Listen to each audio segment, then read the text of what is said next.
was in this home that I got the magic call, the magic email from Seoul, Korea, from a former student who was an oral surgeon in Seoul. A wonderful person. His name is Dr. Lee Dae-kyung. He said, I have a vision for starting a training center for the integration of faith and work. And then he said, I see you as president. Are you interested?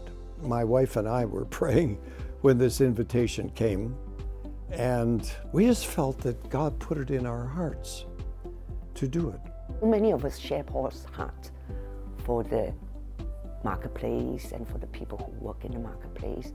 So when Paul invited a few of us to join in his vision to initiate something, maybe a movement, focusing on worker and workplace, I was very excited to join in. So it was more than 10 years ago when we met in Jeju Island at the invitation of DK.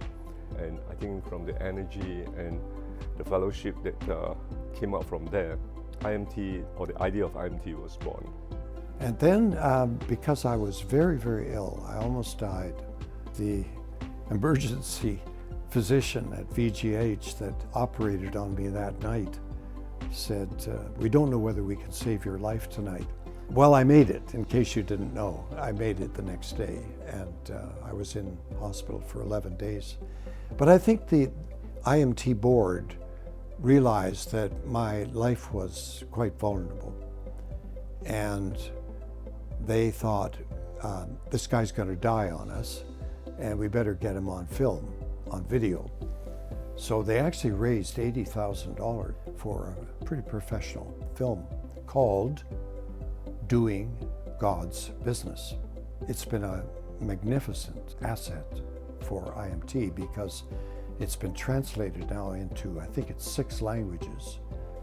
However, the day the president and I went to the bank to draw out $80,000, which we were sure was in the bank to pay for it, there was only $87 in the bank.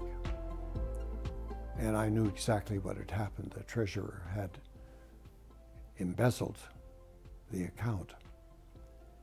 So that was a huge setback, huge. I turned to the president and I said, should we quit? I thought, this is the end of IMT. He said, no. And I thank God for him because so help me, I was really quite discouraged. But he said, no, it's not the end. So what we did was we wrote to our board and we explained what had happened, what we've done about it, how we've informed the police. It was amazing what the board did.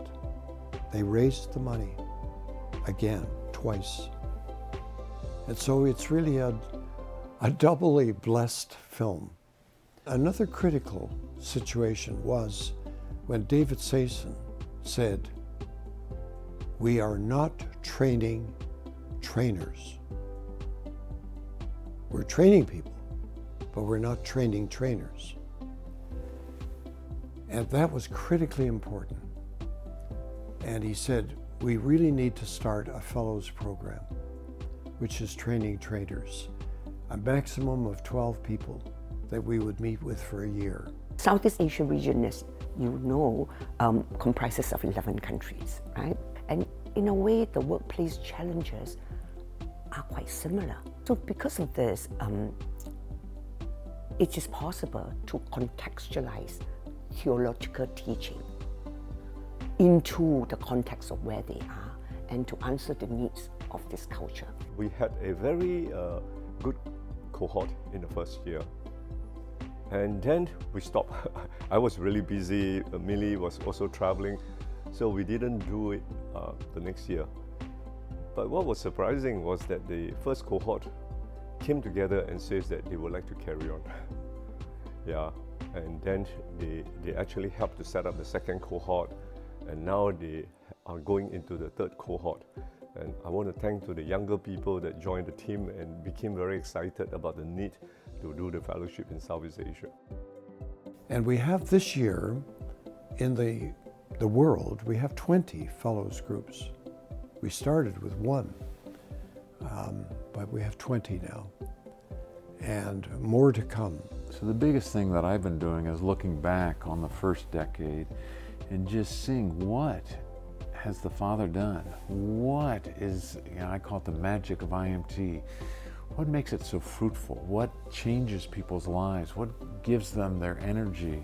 I just feel very strongly that IMT, that we are called to serve the Christians in the marketplace and to help them to see God at work with them and help them to experience the joy of work.